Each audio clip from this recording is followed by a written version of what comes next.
Hello mga kaplantita. So, i-share ko ulit sa inyo yung isa pa sa aking mga masuswerteng halaman dito sa garden. So, ayan.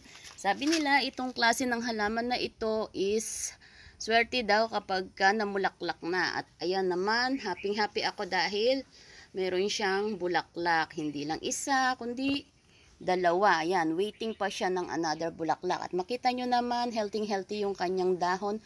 Maliban doon sa gagamba na nagbahay dito sa likod ng kanyang dahon. Hopefully hindi ito uod or higad dahil takot ako sa higad. Ayan mga kaplantita, makikita nyo ang kanyang pink na pink, pinkish na dahon na polka dots, and then yung kanyang bulaklak is nandiyan. Ayan. So bali ito is cuttings ko na lang siya galing doon sa original na halaman, sa original na plant na binili ko. So ang hilig ko talaga is bumili ng plant and then mag cuttings para noon makapagparami ako ng mga halaman tulad niyaan.